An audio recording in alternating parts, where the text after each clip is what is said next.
Fala pessoal, tudo bem? Eu sou o Malaquias Neto, seja bem-vindo a mais um episódio aqui do Malacast, nosso podcast semanal. Toda quinta-feira a gente tem um compromisso aqui ao meio-dia com episódios novos, falando sobre audiovisual, falando sobre fotografia, música, cinema e diversas artes. Se você não é inscrito aqui no canal, para começar, já deixa a tua inscrição aqui agora. Clica aqui no sininho para você receber notificação sempre que eu postar vídeo novo, né? E já dá logo o like, porque esse papo eu tenho certeza que vocês vão adorar. Para iniciar, eu vou abrir aqui a minha câmera, que eu quero logo mostrar. Tô muito ansioso para mostrar com quem eu tô aqui, ó. Olha o cabo aí, ó. Jorge Lima, esse cara é demais, gente. E a gente tá aqui no Take 3 Studio, que é esse estúdio aqui onde vocês estão nos ouvindo, estão nos vendo.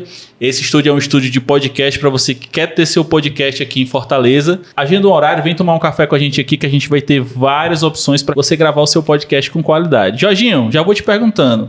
Obrigado, cara, por ter topado vir bater esse papo comigo. Você é um cara que a gente já tem uma estrada longa. Bom demais. Resenha até umas horas hoje. Resenha até umas horas. Você é um cara que eu já conheço há bastante tempo. A nossa vivência, ela transcende diversas áreas da minha vida, assim, tanto em questões de comunidade e relacionamento, música, profissional também, né? Empreendedorismo, marketing profissional. Você é um cara que eu admiro pra caralho. E eu queria saber, pra quem não te conhece, como foi essa tua jornada pra você ser quem você é hoje. Eu sei que essa pergunta ela é meio capciosa, mas assim, o Jorge Lima, como foi que ele começou? Como foi que tu começou nessa tua jornada musical e de vida também, né? Beleza, vamos lá. Cara, pra galera que tá nos vendo aí, pra nós aqui também, o papo aqui ele é muito massa porque ele realmente tem muitas conexões, né? A gente tem muitas pontes aí, de pontos de contato que foram conduzindo a nossa caminhada, mas ao mesmo tempo faz muito tempo que a gente não para pra tomar esse café e atualizar, né? Fazer aquele velho F5 assim, meu irmão, o que é que tá acontecendo na tua vida? Você não sabia que o meu filho morava em Londrina, né? Enfim, tem alguns detalhes. Então, esse lance aqui, eu até falei, meu irmão, você quer ser surpreendido com as histórias ou quer passar antes? Não, vamos aqui no 3-4 gravando e estamos aqui, vamos se jogar. A pauta aqui já tá entrando, conversando sobre a pauta e batendo papo. Exatamente, a pauta é aqui gravada, é orgânica e no flow. Então o que é que acontece, bicho? A gente se conheceu ali naquela época de comunidade religiosa, de igreja Sim. e tal, vivenciamos a música juntos ali. Naquela época você já me viu empreendendo, já no segmento da comunicação, do marketing, Sim. publicidade. E eu acho que naquela época ali eu já tinha uma atuação no Asilados. Porque, sim. Né, já me conheceu, já tinha história com o Asilados. Na Burburinho, no Asilados, aquela galera toda. Perfeito. Eu conheci, bom você trazer, resgatar a Burburinho, que foi uma agência top aqui em Fortaleza de comunicação, de marketing de guerrilha, referência. Naquela época eu vinha já no meu processo de participação bem ativa no Asilados, Casa de Sanduíche, né, que hoje com certeza ainda é uma das maiores casas de delivery do Brasil. E aí, bicho, nesse período, né, mais precisamente um pouco antes do meu filho nascer, meu filho tá com 6 anos, então 7, talvez 8 anos atrás, eu fui dando uma baixada no ritmo da música. Pode crer. Eu tive o meu tempo na música muito forte, inclusive antes de empreender, morei em Portugal um tempo, trabalhando só com música, somente com música. Vivi aquela parada do sonho, né, de ser músico, de ser artista mesmo, famoso e tal. E aí, cara, chegou uma hora que foi na época que eu fui para Portugal, trabalhei 2 verões lá, voltei, fui de novo para tocar no verão, só para tocar, já fui para um negócio mais organizado, não passei aquele perrengue todo, fui com gig já marcado, ganhava um cachê legal. Tu foi para Portugal trabalhar como artista mesmo, A primeira vez que eu fui para Portugal, eu fui bicho solto. Foi viver a experiência. Na verdade, eu queria ir para a Espanha. Eu queria me formar, eu fazia publicidade e propaganda. Fui para Portugal como uma passagem para chegar em Barcelona. O meu objetivo era chegar em Barcelona, conseguir um trabalho. Olha aí o plano, né? Se eu tinha 20 anos, era assim, o plano era perfeito. Comprei uma passagem para 7 dias para Portugal e de volta. Meu objetivo era eu chegar em Portugal, vou para Barcelona, chegar em Barcelona, vou conseguir um emprego, vou pagar a minha faculdade, vou conseguir um visto e vou viver aqui, vou me formar numa faculdade top e pronto. E vai dar tudo certo. Chegou lá, deu tudo errado, cara. Não deu nada, deu certo, né, de outra perspectiva, né? Mas o plano que eu tinha estabelecido, fiasco, total. E aí, assim, não consegui trabalho na Espanha. Fiquei um tempo lá ralando, né? Repartindo o emprego que talvez hoje é de fazer Uber, né? Que é o mais fácil na época, nessa minha época lá, tô falando de 2004, 2003, sei lá. Era entregar panfleto, repartir publicidade, né? Que a gente chamava lá. Entregar panfletinho e tal. Levei calote. O velho marketing PAP, né? Porta a porta. Porta a porta total. E aí, nessa história, bicho, levei cheixo. Surgiram algumas oportunidades de trabalho que não eram tão adequadas para a minha realidade. Eu não queria encarar. E aí, bicho, a grana foi encurtando de um jeito que, assim, meu irmão, ou eu pagava mais um mês de aluguel, morava numa casa com umas 11 pessoas lá, uma colônia, uma comunidade gigantesca, gente de todo mundo, ou eu tentava aquele pouco recurso ir para outro lugar. E esse outro lugar foi Portugal. Por quê? Só porque falava português. Não tinha outro motivo e por achar que seria mais fácil. Entendo. E, na verdade, para mim, até o português, eu confesso para você que no começo eu achava mais difícil entender o português de Portugal do que o próprio espanhol. Caramba! Porque a galera falava muito rápido mesmo, e, enfim. Desci para Portugal, não fui para Lisboa, fui para uma cidade praia chamada Santa Cruz, ali perto de Sintra, Torres Vedras. E quando eu cheguei lá, eu consegui trabalhar. É legal esse ponto aí. A minha primeira experiência, de fato, trabalhando mão na massa no segmento de alimentação, porque até então eu trabalhava com publicidade já, sim, criava para restaurante. Mas eu nunca tinha trabalhado dentro de um restaurante. E essa minha primeira experiência foi lá. Cheguei num bar que ficava na beira do mar lá, fui pedir para emprego, e não tinha. Verão, cidade bombando e tal, e camarada lá, não tem vaga, não tem mais nada, já tá todo preenchido o quadro. Só que todo dia eu ia lá, bicho, insistentemente, pedindo para poder cobrir a folga de alguém. Falei, cara, deixa eu cobrir a folga de alguém, porque realmente eu precisava muito da grana. Pode crer. Aí um belo dia aquele cara me permitiu cobrir a folga de um colaborador que não tinha ido. Aí, a partir desse dia, depois ele me chamou para fazer outra diária, depois eu fui contratado. Aí no final da história, cara, final não, né? Mas no decorrer da história, acabou o verão e essa cidade, é assim, termina o verão, acabou, morre tudo, acabou a cidade de verão mesmo. Aí eu não queria ficar lá, né? Porque eu tava, desde o começo do meu plano, era para Barcelona, era um lance urbano. Eu vinha de Fortaleza, né, na vibe de artista, queria ser artista urbano. Eu não queria estar numa cidade que só funcionava um período do ano, uma temporada. Assim, né? Aí eu fui para Lisboa. Só que quando terminou o verão, aquele cara, ele me convidou, desmanchou toda a equipe, e as únicas 2 pessoas que ficaram foi uma menina que morava lá e a outra fui eu. Ele falou, não, cara, eu quero que você fique. Aí eu ainda fiquei, morava outro brother comigo, Pedro Jorge, surfista também. Aí o Pedinho fala o seguinte, velho, tu vai na frente pra Lisboa, arruma um trampo pra nós lá, arruma um canto pra gente ficar, que aí eu vou, pelo menos eu trabalho aqui, eu vou tentando segurar as pontas aqui pra nós, meu irmão, vamos se ajudar. A gente se ajudou, aí ele fez essa missão, conseguiu um lugar pra gente morar, né? Na época era dividindo o apartamento com um monte de gente, era sempre nesse rolê, você alugava o quarto. Pode crer. E aí ele foi na frente, depois eu peguei, me desliguei lá, falei, cara, não, bicho, eu realmente quero ir pra capital e tal. E fui, aí nessa história, consegui trabalho numa agência. Ixi, a história é resenha. Fui trabalhar numa agência de modelo, que essa agência de modelo me colocou para fazer publicidade, figuração. Aí nessa figuração eu entrei numa novela. Aí, caramba, bicho! Dessa figuração da novela, eu consegui depois de um tempo, eu consegui um personagem que lá chama Racó. Ele é um personagem fixo. Ele não faz parte... É um figurante especial. Ele faz parte da história, ele é fixo, eu era sempre o mesmo, não podia cortar o cabelo, não podia tá com barba diferente, não podia faltar, né? Tinha um critério maior. Mas eu não fazia parte da trama. Né? Assim, não fazia parte da narrativa da novela, né? E aí era tipo a Malhação daqui do Brasil na época. Aí, cara, só que qual era o meu objetivo nisso aí? Não era ser ator, né? Meu objetivo era, porque toda novela Malhaçãozinha tem uma bandinha. Então, meu objetivo, garoto, rapaz, era sempre assim, estrategicamente, né? Tentando caçar as oportunidades. Aí eu levava o violão pra na hora lá dos bastidores ficar tocando com a galera. Acabou que aprendi muito, cresci muito na publicidade nesse tempo. Por quê? Porque como eu gravava alguns comerciais pela agência, comercial legal de banco, de final de Copa do Mundo e tal, fazia a novela, bicho, eu ganhei uma bagagem muito grande no audiovisual mesmo, na comunicação, de ver como as coisas funcionavam, porque, pô, tava na Europa vendo as produções gigantescas lá e eu participando, né? Só que com um olhar de publicitário ali, que na verdade era o estudante de publicidade.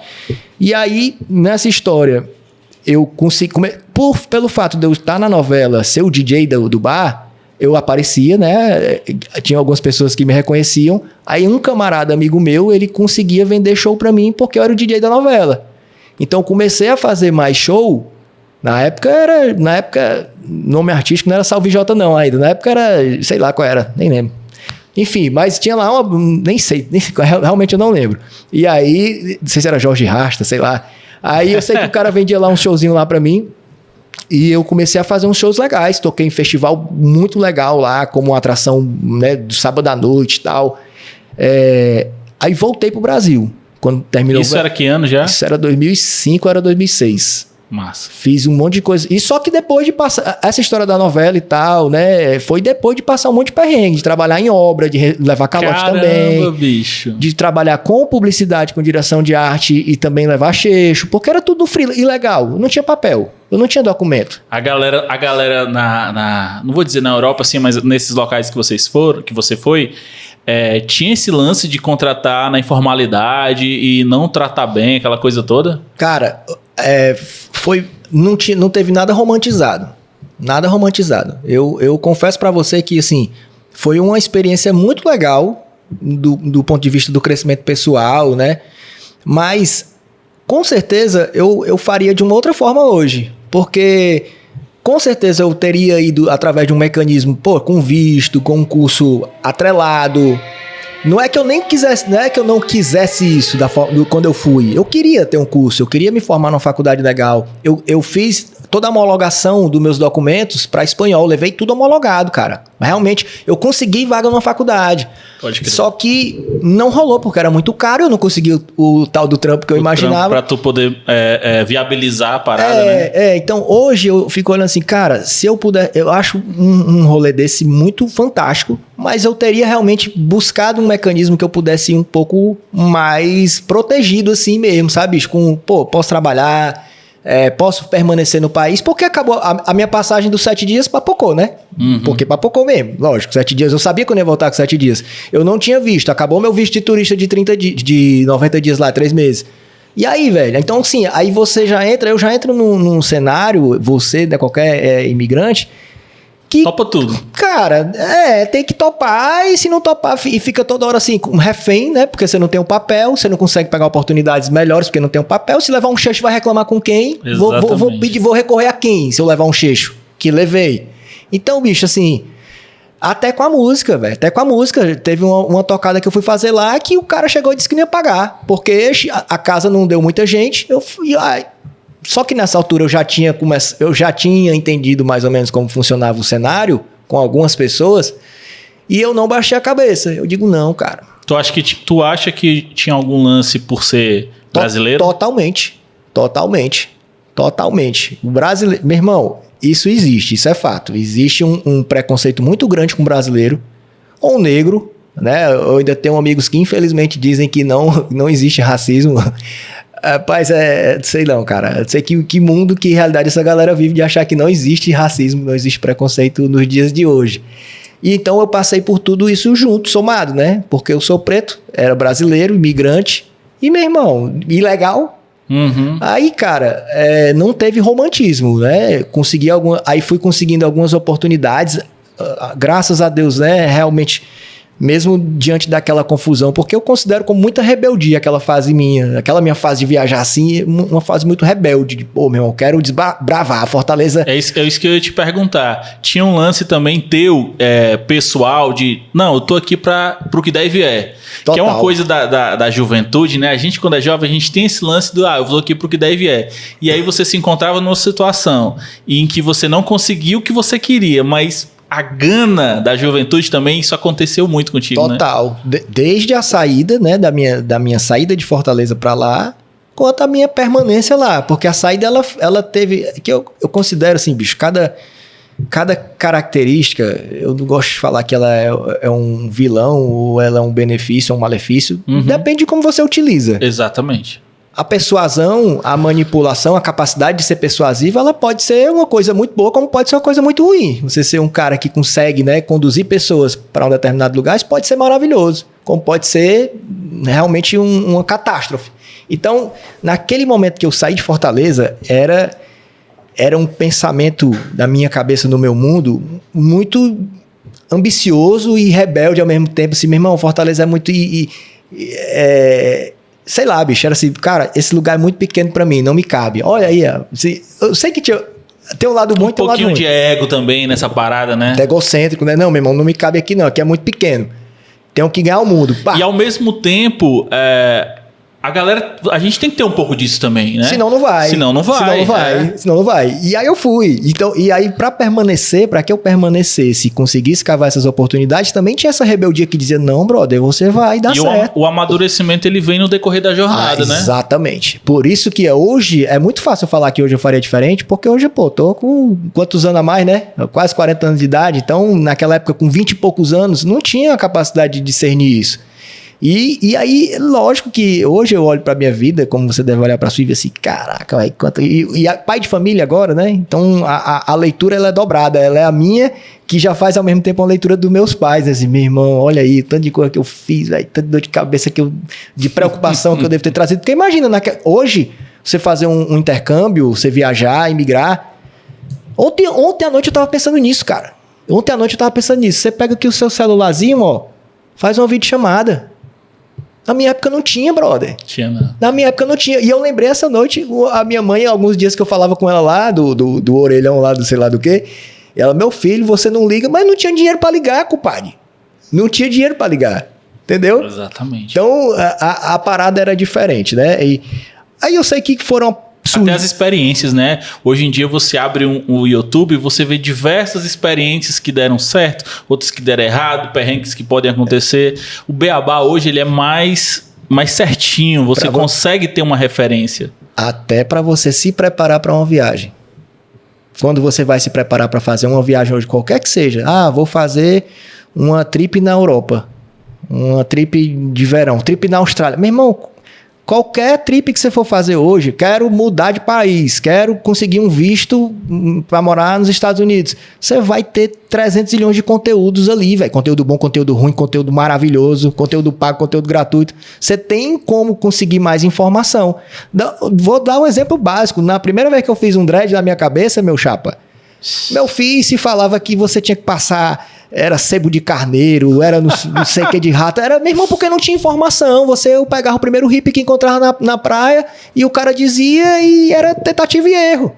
Pega a agulhazinha de crochê da vovó. A agulha de crochê foi muitos anos depois. Para descobrir a agulha de crochê foi não sei quantos anos depois. Aí mudou o sistema, depois da descoberta da agulha de crochê.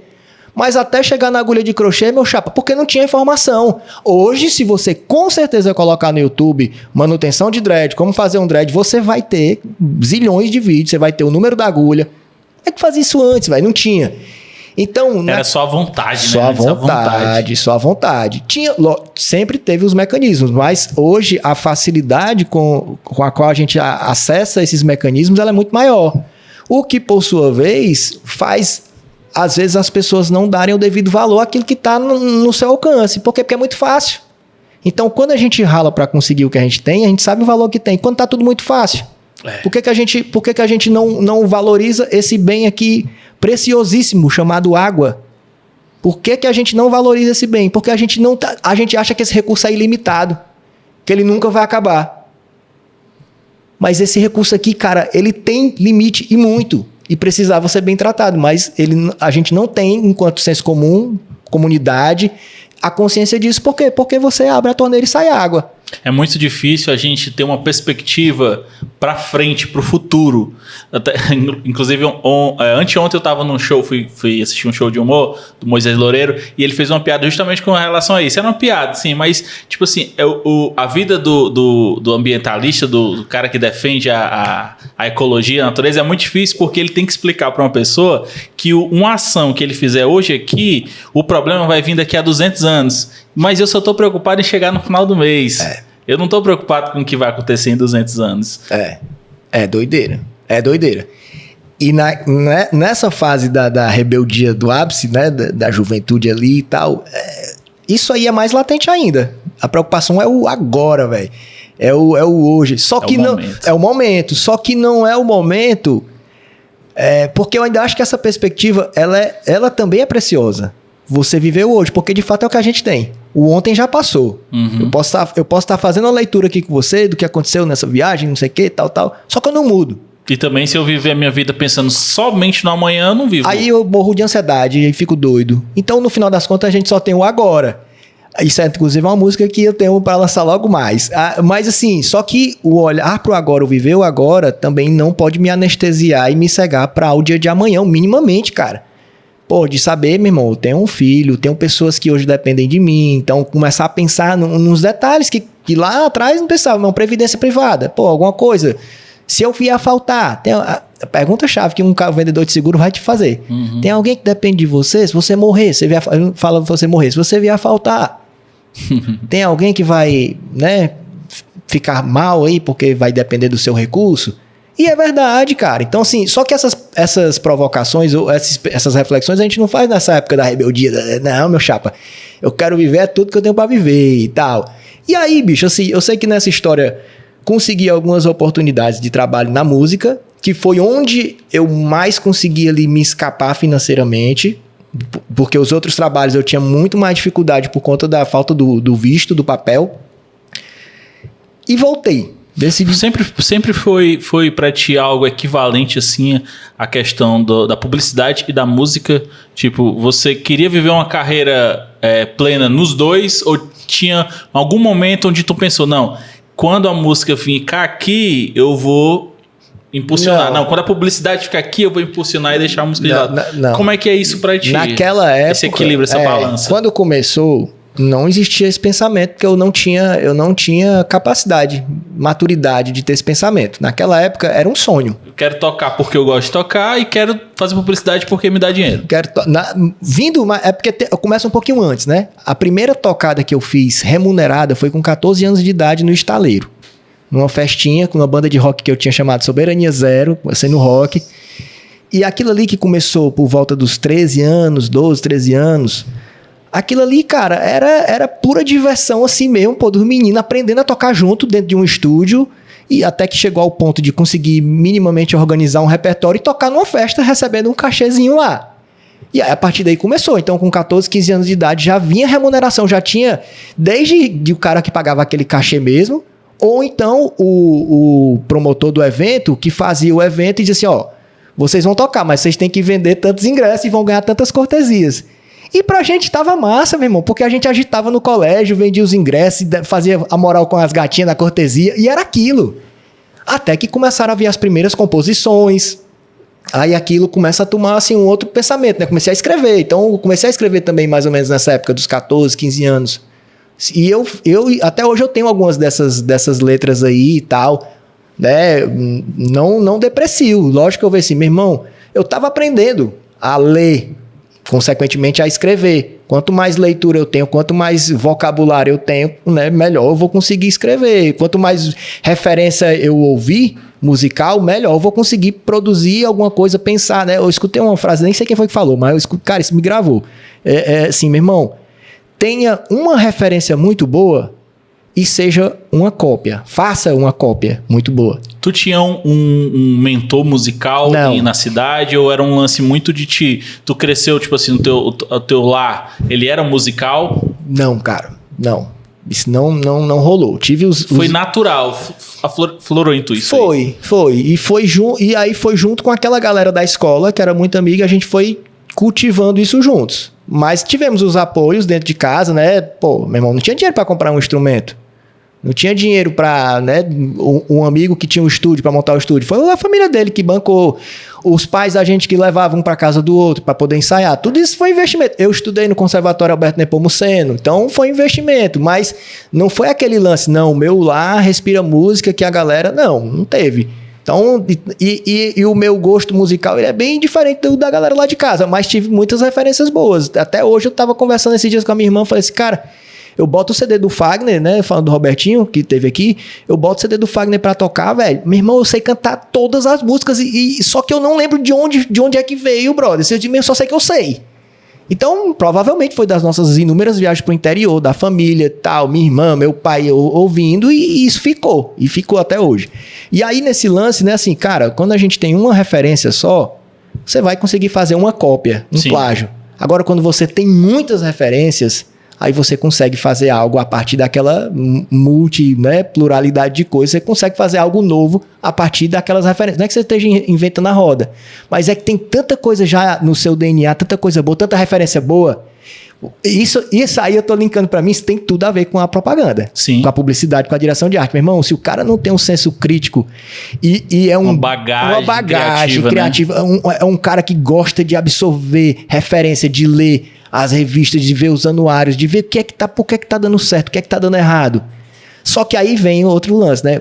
E o que é que o cliente quer? Porque não é só o eu, né? Porque aí senão eu fico só trazendo e vou vendo só o ego. Sim. Aí quando eu olho, não, peraí, tá bom, tem um monte de coisa legal, mas a galera tá gostando disso? Isso aqui, aí pra mim foi uma virada de chave, que é onde eu vou chegar agora no trampo, né? É quando você consegue fazer um equilíbrio entre a tua vivência criativa, o teu discernimento, o que você considera algo bom para o que funciona para o teu cliente. Exatamente. Né? Que aí onde tu falou da Burburinho, que pra mim isso aí foi uma das coisas que pra mim mudou muito na minha carreira profissional, né? Como publicitário.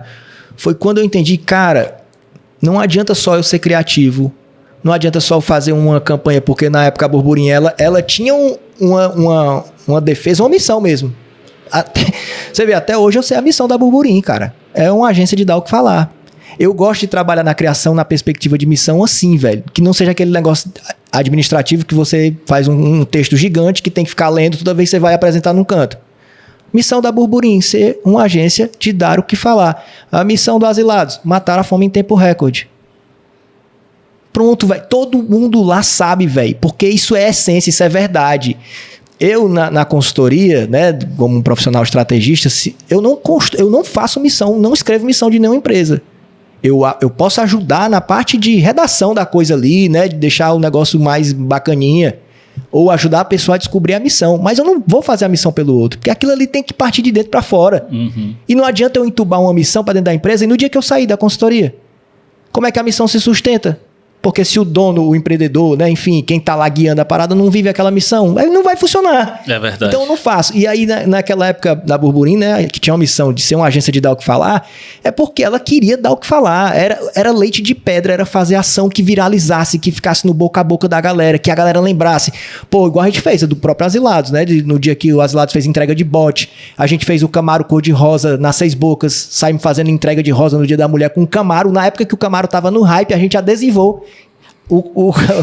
Rapaz, a gente plotou um Camaro, cara. A gente adesivou um Camaro, botou um modelo lá, entregando rosa no meio do trânsito. Bicho, loucura, cara. Isso aí viralizou de um jeito que na época a gente não tinha nem tráfego pago. Era um burburinho mesmo, né, cara? Velho, burburinho. Só que aí na minha cabeça, o que eu entendi, assim, meu irmão, essa parte toda, o exemplo do bote, né? No dia que o Asilados fez entrega de bote, choveu pra caramba, a cidade alagada.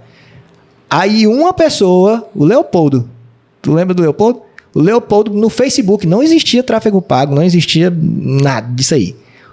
O Leopoldo publicou no Facebook em frente ao Iguatemi alagado mesmo assim, onde era a loja do Asilados, né? Antes de mudar de lugar. Aí ele falou assim, e aí negão, quero ver e agora como é que vocês vão entregar? Vão entregar de barco? Aí quando ele falou isso, aí vem um rebelde. Vamos. Aí vem um rebelde. Por que não? Aí vem essa rebeldia, que é o que a gente conecta aqui, né? Vem a rebeldia que tá dentro. Assim, por que não? A provocação de por que não? Por que eu vou me contentar com isso aqui? O cara me deu a ideia. Eu falei, esse bicho me deu uma ideia. Na mesma hora eu peguei o telefone e falei, Erivaldo, manda um motorista aqui, que eu vou comprar um bote agora. Vou lá sair com um Napoleão aqui e vou chamar fulano para trazer a máquina fotográfica, nós vamos fazer essa foto agora. E assim foi. Compramos um bote de R$200. Veio na época a Maria Fernanda com a máquina fotográfica dela, fizemos a foto ali. Na hora, quando eu fui fazer a foto, Pegamos o motoqueiro do Asilados, botamos ele com a bag, com um capacete, com remo, e na frente da loja. Tudo alagado, bicho, ele com a sacolinha e tal. Só que quando eu saí da agência, eu já falei pro cubano, né, que era o diretor de arte lá da época, eu falei assim, cara, já pode montar o anúncio, tu vai esperar sua foto. Mas tu já pode montar o anúncio, tu vai escrever assim, ó, pode chover, relampejar, trovão roncar, raio cair, mas eu chego aí, ó a música conectando aí, ó. Uhum. Quando eu cheguei com a foto, meu irmão, só encaixou. Já tava tudo lealtado.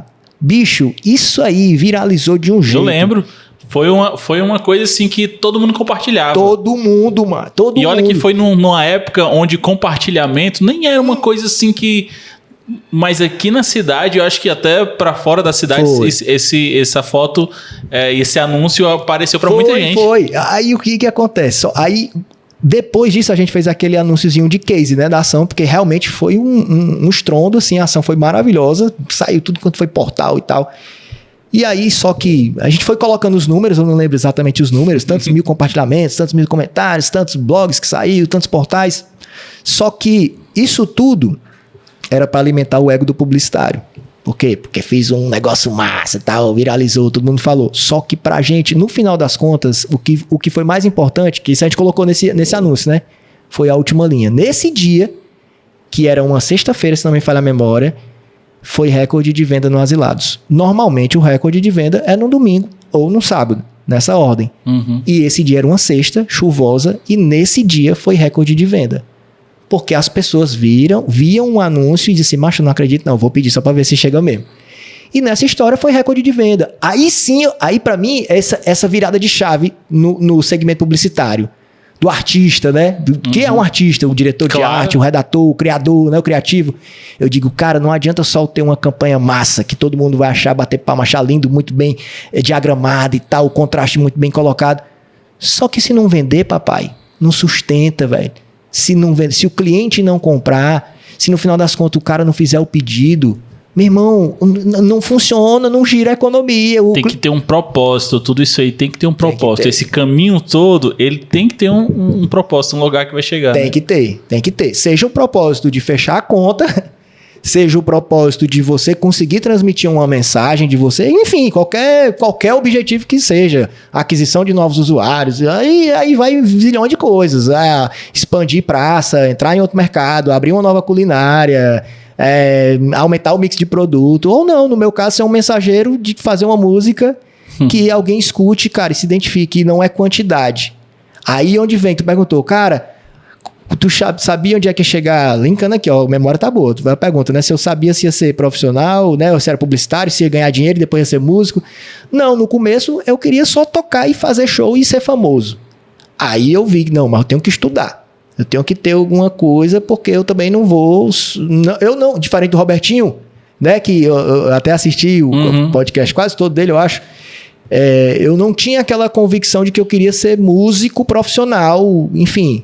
Eu não tinha isso. Muito pelo contrário, eu estudei até o terceiro ano, eu estudei para ser médico. Até o terceiro ano, eu estava lá estudando dedicadamente para ser médico, pediatra. Sabia o que eu queria, eu sabia isso. Aí quando foi, antes do vestibular, eu decidi que não, isso aí é demais. Um médico tem que estudar a vida inteira, eu acho muita pressão, muito peso. Tava iludido, né? Porque qualquer profissão a gente tem que estudar a vida inteira. Exatamente. Só que naquela época eu disse, não quero. Fui fazer publicidade, passei em segundo lugar e fiquei. Pronto. Assim que eu entrei na publicidade. E na publicidade, tudo que eu sabia que eu não queria era ser redator ou diretor de arte e trabalhar em agência. Porque era o que todo mundo... Normalmente eu tenho essa característica da contramão, sabe? Porque todo mundo dentro do curso de publicidade, a grande maioria das pessoas, pelo menos na minha época, não sei se hoje já mudou, mas você chegava numa faculdade de publicidade, ou o cara dizia que ia ser redator, ou diretor de arte, ou diretor de criação. E as meninas iam ser mídia. Bom, o atendimento. O atendimento. Ainda tinha essa facçãozinha aí, essa parada. Eu não sei se tá assim hoje, né? Mas na minha época, acho que não, velho. Porque já mudou tanto o mercado, eu acho que não. Mas na minha época era assim. E eu dizia, não, brother, não quero. Então, nesse meio de campo, eu trabalhei em rádio, porque eu queria experimentar várias outras coisas. Então, trabalhei em rádio, trabalhei na Jovem Pan, na cidade, trabalhei numa agência de site. A primeira transmissão do Ceará Music que rolou online, eu estava lá, participando numa agência de web que eu trabalhava. Então, trabalhei com cinema, fui morar um tempo no Rio de Janeiro, numa produtora que meu primo tem, que fazia todos os filmes do Trapalhões e tal, fazia o Globo Ciência, eu ficava lá corrigindo o drop na tela. Então, aí trabalhei com novela, então tive uma vivência gigantesca, já tinha o lance do trabalho com a música, com a arte, com o entretenimento. Para depois disso tudo, um dado momento, eu montar uma agência, entender que eu ia montar uma agência, porque foi aparecendo convite, oportunidade, tal e tal, cliente. Aí foi onde eu entendi assim, brother, todas essas coisas que eu fiz separado, isso aqui podia ser junto. Foi onde eu entendi o lance da comunicação integrada. Só que com a cabeça de empreendedor, de business, de gestão, de administração. Aí onde eu fui também me capacitar em gestão, eu fiz o MBA em gestão empresarial, aí mudou de novo a minha cabeça. Porque realmente eu passei a entender bem mais de negócio. Não só da porta para fora, porque aí eu comecei a ter alguns problemas na agência. Pensava em tudo, ponta a ponta, campanha, e chegava da porta para dentro, meu irmão. Aí o que é que adianta? Eu trago aqui um cliente, faço uma campanha maravilhosa e que dá resultado, porque o telefone toca, na minha telefone, né? Uhum. Aí chega, o telefone tocou. Mas quando chega lá dentro, se tu não converter, cara, se tu tiver com um serviço porcaria, e aí? Tem que ter 10 clones teu lá dentro. Aí disse, cara, então o que é que adianta eu fazer um trabalho do caramba para fazer uma aquisição de um usuário, de um cliente, e quando chega lá, tu estraga, mano. Tu não consegue entregar comida. Ou você, na oficina, tu não consegue entregar o carro do cara, ou entrega o carro do cara e com 2 dias volta o carro com recall porque não prestou o serviço. Aí, meu irmão, ou seja, eu comecei a ficar muito inquieto com essas coisas. Aí eu comecei a entrar mais nos negócios dos clientes, da agência. Então eu não conseguia mais ser só uma agência. Eu também era um consultor. Então, o meu trabalho da agência, ele estava amparado na minha consultoria. Tu sentiu essa necessidade de pegar na mão mesmo? Senti. De entrar dentro da oficina, mapear todo o passo a passo, o que é que acontecia quando o cliente chegava, quando ele saía, entrava no financeiro. Bicho, tudo. E hoje eu não consigo... E na verdade, para mim, hoje, eu sinto essa falta no mercado em relação ao profissional de marketing. Porque por muitas vezes eu escutei o profissional de marketing dizer assim, alguns profissionais, né, da área de marketing, assim, não gosto de planilha, não. Meu negócio é humanas, não sei o quê, eu gosto de história, gosto de arte. Eu falei, cara, você está no lugar errado. Porque o cara que trabalha com marketing, se ele não sabe entender um dado, uma planilha e ler números, meu irmão, como é que eu... Hoje, né, no meu caso, né, algumas vezes na consultoria no segmento de alimentação, alguns clientes que já me convidaram para fazer consultoria de marketing em restaurante, eu chego lá no cara, eu falei, tá bom, me passa aí teu DRE dos últimos 6 meses. Aí o cara, não, meu irmão, ele contratei foi pro marketing, não foi para mexer nas minhas finanças, não. Eu falei, cara, então desculpa, eu não tenho como trabalhar. Não tenho. Como é que eu vou entender o que é que está acontecendo no teu negócio? Como é que eu vou promocionar uma coisa se eu não tenho acesso a uma ficha técnica para saber qual produto que me deixa margem para eu poder, de repente, fazer uma ação agressiva ou não? Não dá, cara. Não dá. É raso. Aí é o que a gente vê hoje. Um mercado com muitos profissionais rasos porque ficam nessa camada estética. Esquecem do tutano. Aí é onde eu trago de novo aquele lance. Cara, hoje, eu não sou na arte, o Salve J, né? Eu não sou músico no sentido profissional de viver da música como rendimento e tal. Só que para mim é muito profissional porque eu sou um cara, hoje aprendi a ser um cara profissional por conta do empreendedorismo, de todas as vivências que eu tive. Então eu não consigo atuar enquanto artista sem ser profissional. E o que é ser profissional? E eu não estou falando de dinheiro, eu estou falando de atitude. Porque para mim dinheiro é consequência. Para mim, o dinheiro não pode estar na frente. Ele é necessário, ele faz parte. Mas ele é consequência. Se eu colocar, pelo menos comigo, às vezes que eu tentei colocar o dinheiro na frente, não deu muito legal. Porque, brother, dinheiro por dinheiro, velho, sempre vai ter uma hora que vai chamar mais para um lado ou mais para o outro, enfim. Mas quando tem o propósito, quando tem o entendimento, tem a atitude, tem o profissionalismo, as coisas vão acontecendo. Desde o profissionalismo de você chegar e dizer, não, cara, isso aqui não tem preço, isso tem valor. Então não bota preço no que tem valor. Vamos separar as coisas. E aí, naquela época, desde quando vem essa história dos 14 anos, quando eu comecei a minha primeira tocada, até o momento onde eu parei, até então era um artista que queria ser famoso, queria tocar e tal, mas sempre apoiado com um curso, com uma graduação, que ficava me balançando. Porque chegou uma hora que vem aquele lance, cara, eu tenho que escolher onde é que eu vou me dedicar, porque senão eu fico querendo fazer várias coisas bem feitas e não faço nenhuma, né? Porque chama, né? Quanto mais você vai se envolvendo, vai chamando. E aí, dado o momento, eu entendi, que aí quando veio filho, né? Eu falei, pô, meu irmão, já tinha uma leitura do mercado artístico, da dificuldade que era, né? Pô, cara, pra você ganhar grana mesmo com música, quanto é que eu quero ganhar? E começam as perguntas, né? Quanto é que eu quero ganhar? Cara, pra ganhar essa quantidade de grana na música, bicho, não é fácil. Aí foi nessa época que eu disse, não, velho, eu vou focar aqui agora na graduação, vou me formar, vou empreender. E assim foi. Só que eu escanteei demais a arte, a música. Só que ela estava dentro de mim. Eu quis escantear como modelo de remuneração, de sonho, sair daquele sonho, mudou a perspectiva mesmo do que é o sonho, né? Os meus sonhos mudaram. Aí quando foi mais ou menos uns 4 anos atrás, 5 anos atrás, eu já vinha ficando muito incomodado com a quantidade de obras que eu tinha, e essas obras estavam lá engavetadas, velho. Estavam lá engavetadinhas, lá, enfim. E eventualmente eu ia tocar num canto lá no CR, né, no Celebrando a Restauração, que é um lugar que pra mim é muito legal, porque assim, as músicas, embora as mensagens lá, né, as composições que eu tenha muita fundamentação de princípios mesmo, vindo da religião, do evangelho, né? Não é nem da religião, do evangelho. As músicas que eu fiz, que eu faço, elas são muito mais para fora do que para dentro, né? Elas não são músicas congregacionais, vamos dizer assim, música que toca dentro da igreja, que a galera lá, naquele clima lá de louvor, de adoração, né? Esteticamente falando. Padrão, né? Estereótipo, né? Fazendo esse estereótipo, né?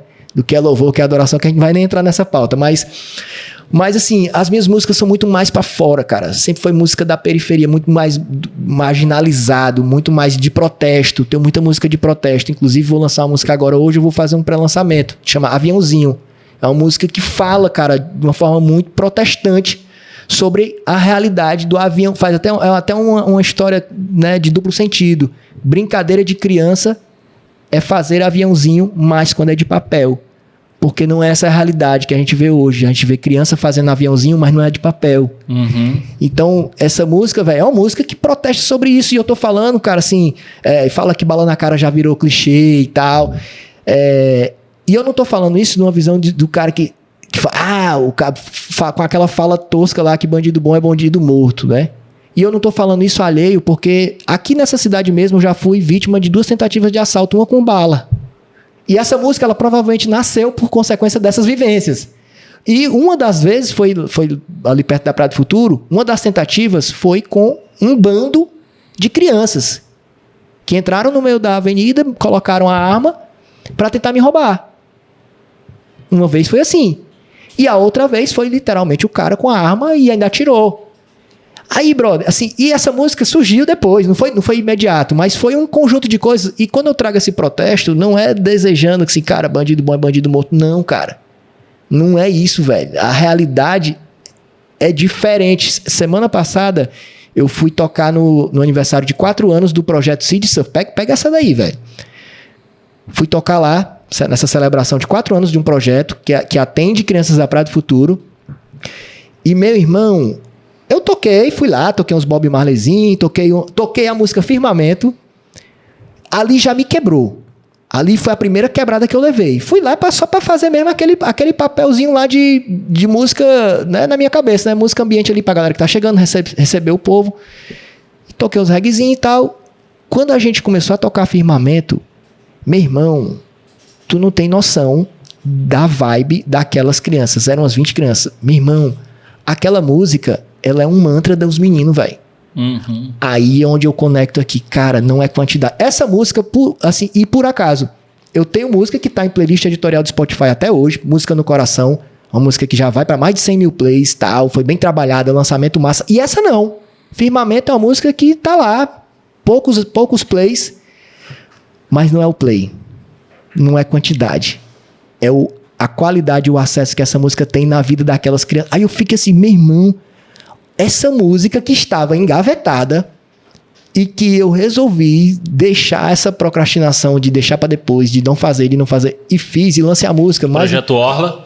O Projeto Orla, que tava lá engavetado há 10 anos. Eu desengavetei e lancei. Meu irmão, a música é um mantra pra aqueles meninos. E quando eu falo aqueles meninos, cara, aí é onde é a quebrada número 2, né? Porque a quebrada número 1 foi ver aquela música, o quanto ela representa para aquelas crianças. Sim. Eu digo, velho, tem uma música que tá impactando essas crianças de uma forma, fazendo parte da infância deles. Só que o ponto 2 é quem são essas crianças? Cara, aí quando terminou a parte lá, né, da recepção, e aí começaram a fazer os agradecimentos aos patrocinadores e tal, e teve uns testemunhos de 3 garotos.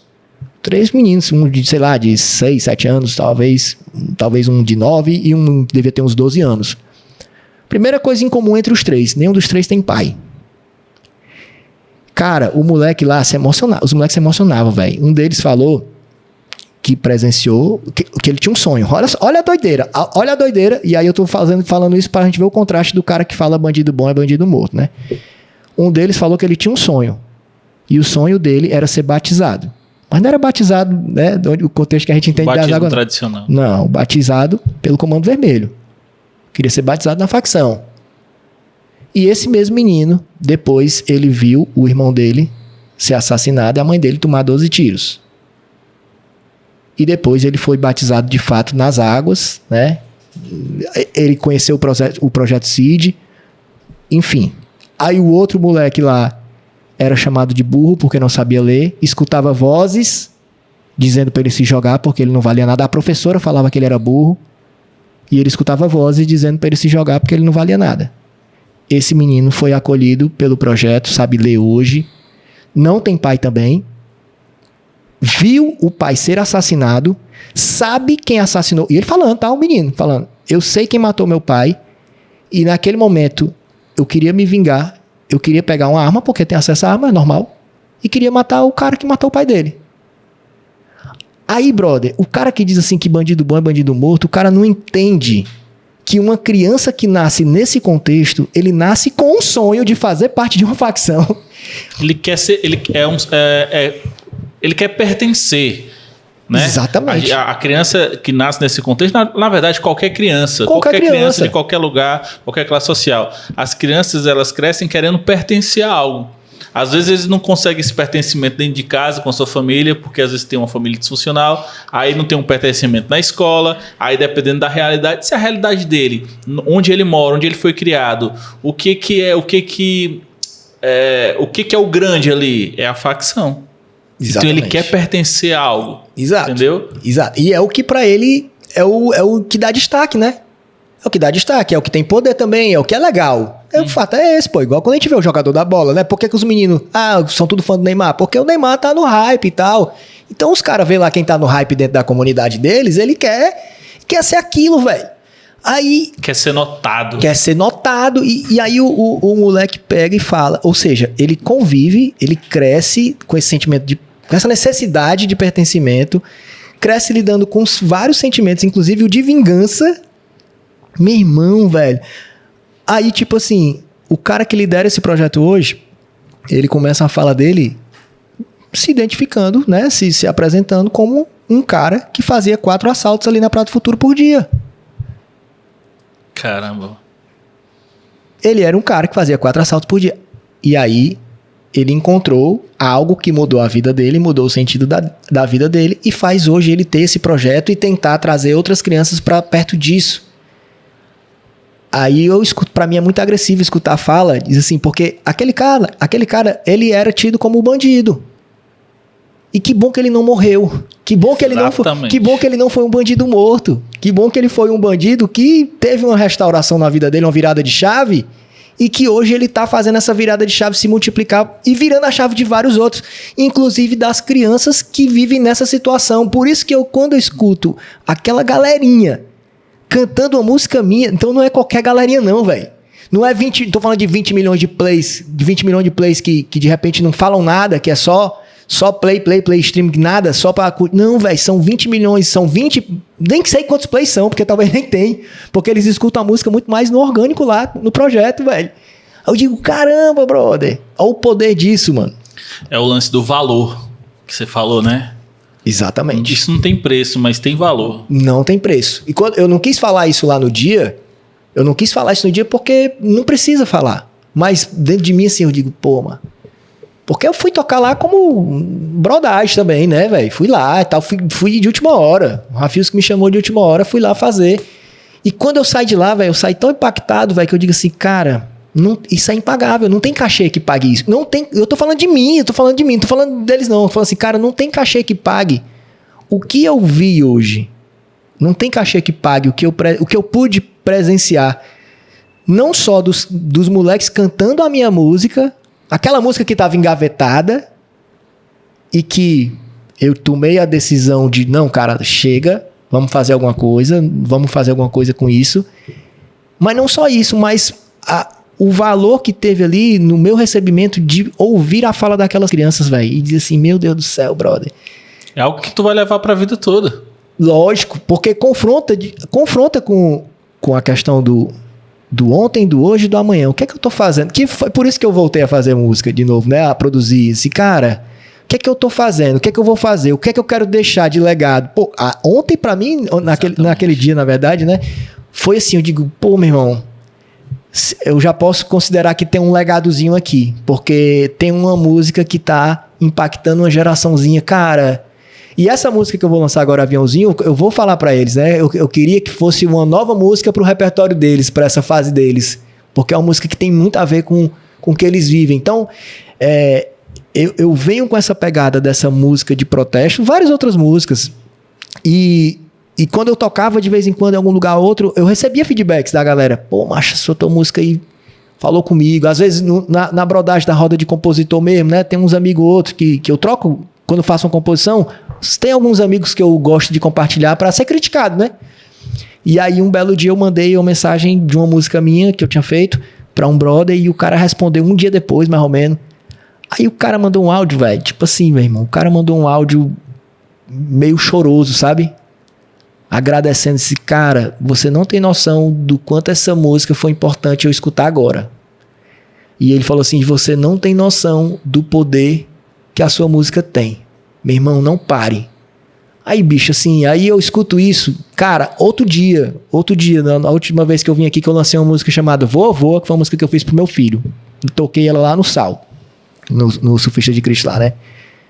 Fiz essa música, toquei, pá, bacana. Alguns dias depois eu recebi uma mensagem, uma música que eu fiz pro meu filho, fiz pro Estevão, velho. Fiz pra ele. E eu gosto de falar isso pra galera, né? Eu não curto essa vibe do cara... Pra mim tem agora, essa música é cristã, é secular, é de Deus, meu chapa é música. Pra mim a música ela é boa, ela é ruim, e depende de quem ouve. Não tem isso não, meu filho.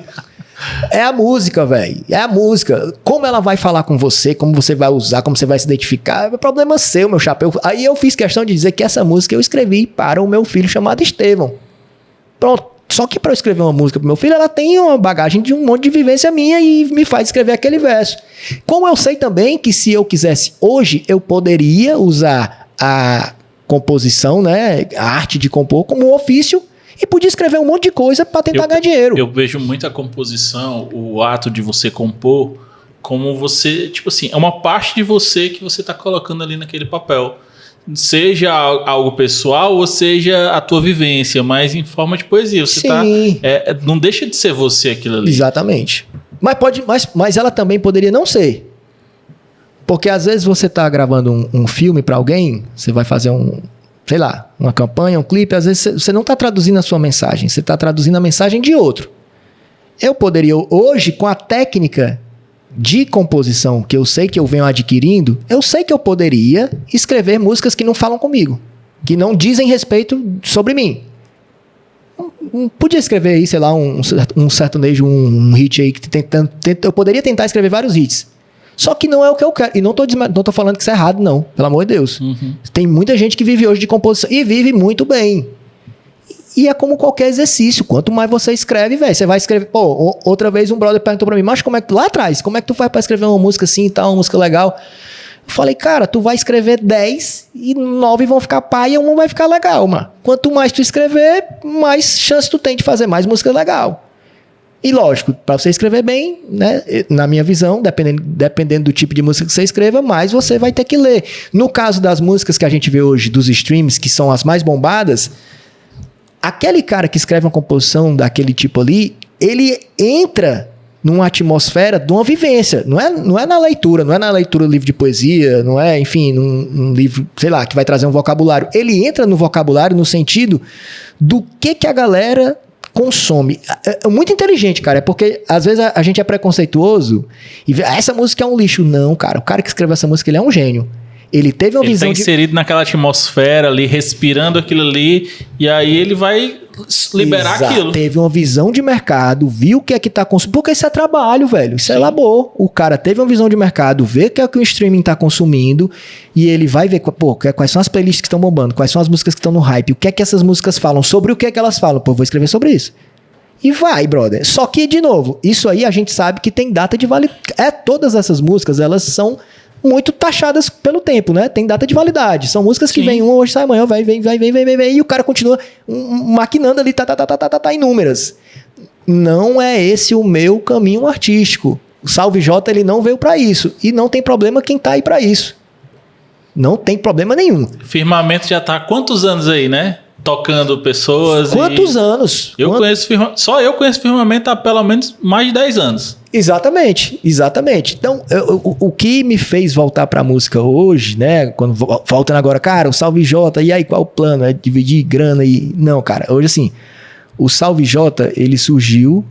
Por que é Salve J? Já vem assim, né? Porque tá falando aqui, não, é Jorge Lima e tal, né? Se botar Jorge Lima aí falando do mercado de alimentação, principalmente no mercado publicitário, vai ter muita coisa falando sobre mim nesses dois ramos, tanto no mercado publicitário quanto no mercado de restaurantes. Que é hoje onde eu sobrevivo, né? Meu ganha-pão vem daí. Meu trabalho hoje, meu ofício, né, de grana vem daí. Ganho algum dinheiro com a música hoje? Ganho algum dinheiro, mas não é o dinheiro do meu dia a dia. Mais eu invisto do que ganho no sentido de assim, o que é que eu fiz? Cara, eu quero e preciso voltar a produzir. Por quê? Porque, brother, eu não consigo mais olhar o tempo passar, ver que eu tenho obras engavetadas. E aí, diante da minha fé, né? Assim, essas minhas obras, diferente de obras que são produzidas mecânicas no sentido de exercício mesmo, exercício de compor, vou compor todo dia, porque você pode chegar a partir de hoje, como você está fazendo. Você está sendo disciplinado pra caramba. Toda semana você está fazendo um podcast. Toda semana. Meu irmão, se eu chegar aqui daqui a 3 meses, eu tenho absoluta certeza que o seu conteúdo vai estar absolutamente melhor. Suas imagens vai melhorar, cara. Tá fazendo todo dia, velho. Todo dia tu tá fazendo. Então, se eu fizer isso, se você fizer isso hoje na composição, na música, vai melhorar. Vai melhorar. As suas composições, pô, vai melhorar. Quando eu decidi voltar pra música, não foi com esse objetivo. Foi com o objetivo de... Eu já tinha muitas obras, e o primeiro objetivo era assim, cara, eu não quero deixar essas obras morrerem comigo. Principalmente porque tinha obras que era pro meu filho. E aí veio pandemia, veio essa ruma de gente morrendo, essa parada toda do mundo passar na sua frente, né? Eu digo, velho, se eu morrer aqui, eu não vou ter tido a oportunidade de deixar essa carta pro meu filho.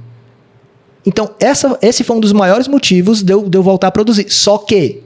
mas tá falando assim, e essa música chama Voa Voa. Aí você fala assim, gravei com Paulinho Freitas, cara, brotherzaço. Conheço demais Paulinho Freitas. Aí se você chegar assim, pô, Jorge, mas tu tá dizendo que foi Voa Voa que te fez voltar a produzir e tal, querer gravar mais. Por que ela não foi a primeira a ser lançada? Não foi. Por estratégia. Por quê? Porque mesmo eu tendo muita emoção para fazer isso, eu não quero fazer de qualquer jeito. Eu quero trabalhar a minha carreira artística de forma profissional. Então, assim, e isso envolve até recurso, porque assim, cara, eu também não posso ser leviano de ficar, eu nem posso no sentido de não tenho condição de ficar, não, eu vou pegar aqui dinheiro, vou trabalhar para botar um monte de dinheiro aqui e vou ser um investidor da minha carreira, não, eu não tenho essa possibilidade, não. Hoje, minha possibilidade é, eu produzo minhas coisas aqui de trabalho, no mercado, né, de publicidade, restaurante, para poder sobreviver como qualquer brasileiro. Eu não posso pegar esse recurso daqui e aportar na carreira artística do Salve J. Então, são centro de custos aí independentes, são negócios diferentes. Aí entra o empreendedor Jorge Lima. Aí entra o Jorge Lima, aí entra onde o Jorge Lima, quando voltou, assim, cara, aí eu pedi, aí exercício diferente de lá atrás, né? O rebeldezão. Não, vamos ser humilde. Eu tô há 10 anos fora do mercado fonográfico. Então, peraí, humildade, caldo de galinha não faz mal a ninguém. Eu não sei como é que lança uma música, eu não sabia como é que fazia. Eu não sabia, pô. Talvez um monte de gente que tá vendo aqui a gente, que não é da área musical, até os da música, velho. Hoje eu recebo esses brothers me pedindo ajuda. Recebi já de alguns. Sim, como é que faz pra botar música no Spotify? Tu acha que é igual o Instagram, que tu cria lá um usuário, uma senha e sobe uma música? Eu passei por isso com podcast. Como é que faz para criar um canal no YouTube? O que eu preciso ter nesse canal? Eu quero jogar a versão do meu podcast em áudio no Spotify também. Como é que eu faço? Eu passei por esse processo. Então aí eu não sabia nada disso. Não sabia nada disso. Só que... Aí beleza, só que não. Aí eu, cara, vou pedir ajuda. E outra coisa... Porque eu queria ajuda. Porque eu tinha tenho muitas motivações emocionais para voltar a produzir. Para voltar a botar música para fora e tal. Então, cara, só que aí volta pro lance. Mas isso aqui não é uma ONG. Porque até uma ONG, se não tiver dinheiro, se não for sustentável, papoca. E você pode ter um projeto mais lindo do mundo, como o do Cid que eu vi, que eu fui lá, presenciei. Uma coisa que transforma vidas. Só que se não tiver dinheiro, chapa... Acaba, velho, não tem continuidade. Então a gente precisa falar de dinheiro, precisa pensar em dinheiro. E isso não tem a ver com ser ganancioso e ser, sabe, ser um cara, só pensa no dinheiro. É entender como o mundo funciona, como as coisas funcionam. Lógico. Então, nesse entendimento, eu disse assim, brother, então eu tenho muitas questões emocionais para voltar a produzir. Eu preciso de alguém perto de mim que me olhe como um produto, como comércio, para poder equalizar isso. Porque senão eu vou ter muita emoção e vou ter pouco retorno, talvez, financeiro, para que isso seja sustentável.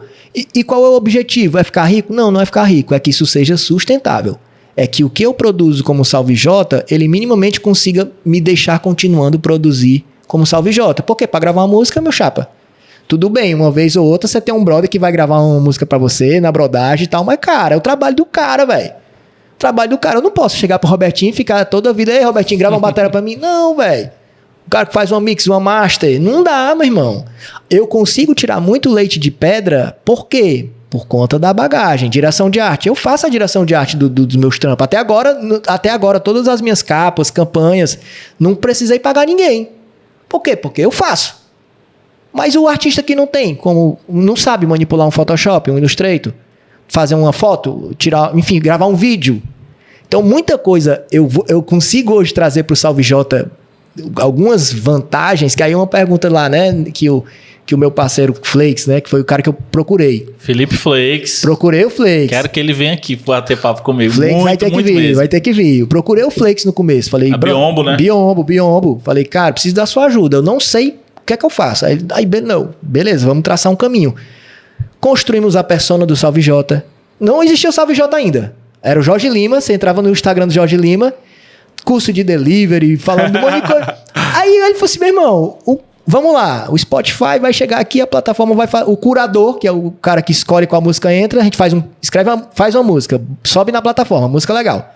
Aí a gente faz o pitch, que é defendendo por que a música tem que ser escutada por muita gente, né? Para os curadores decidirem se eles incluem ou não na playlist editorial. A playlist editorial hoje para o Spotify é como se fosse a rádio lá atrás do nosso tempo. Então hoje eu tenho música tocando na rádio. Eu tenho música tocando na rádio há mais de um ano.